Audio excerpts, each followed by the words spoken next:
Un soldat de l'armée syrienne tient le drapeau de Daesh devant l'une des sites antiques de la ville de Palmyre, reprise dimanche 27 mars par les troupes pro-gouvernementales.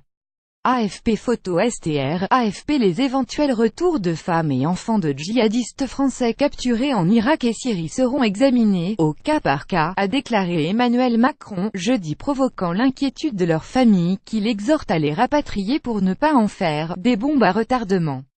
Pour les femmes et les enfants, ce sera du cas par cas.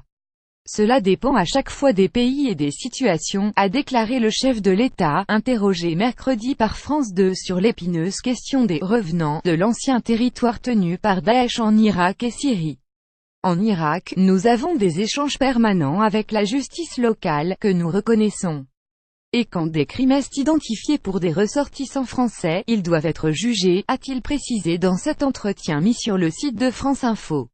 Il y en a qui peuvent revenir sans qu'ils soient rapatriés, il y en a qui peuvent être rapatriés, et il y en a qui seront jugés avec leur famille, dans certaines circonstances, dans les pays où ils sont, en particulier l'Irak, a ajouté Macron qui s'exprimait en marge de l'inauguration du Louvre à Abu Dhabi.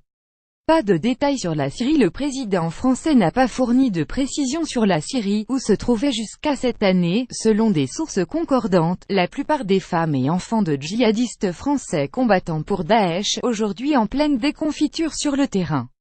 Fin octobre, une vingtaine de parents, grands-parents et proches des jeunes filles parties en Syrie ou en Irak, avaient envoyé une lettre à Emmanuel Macron pour lui demander de rapatrier en France les femmes françaises et leurs enfants et de faire en sorte que les premières y soient jugées en fonction de leurs actes.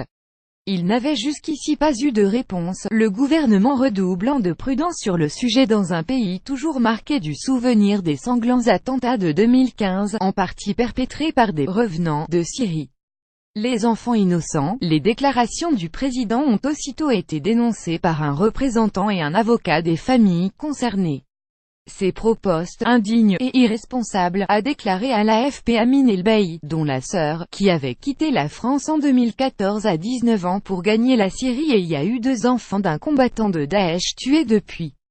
Les enfants innocents. En faisant du cas, par exemple en fonction de l'âge, on va décomposer les familles.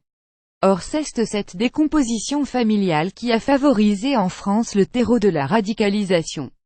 Nous sommes en train de reproduire notre histoire, a-t-il prévenu. Le retour de ces enfants est un enjeu sociétal prioritaire. Les abandonner à leur sort serait faire d'eux des bombes à retardement, a abondé Samia Maktouf, avocate en lien avec certaines familles.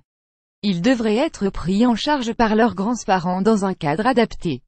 Ils sont français, c'est un devoir de la France de les accueillir, ne faisons pas des apatrides. Selon le gouvernement, environ 1700 Français partis rejoindre les zones djihadistes irako-syriennes depuis 2014.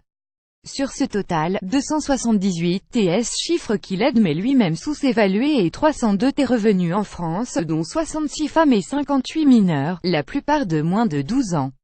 Les autres ont été capturés en Syrie ou Irak, tués dans les combats ou ont fui vers les derniers territoires tenus par Daesh ou d'autres foyers djihadistes en Libye notamment.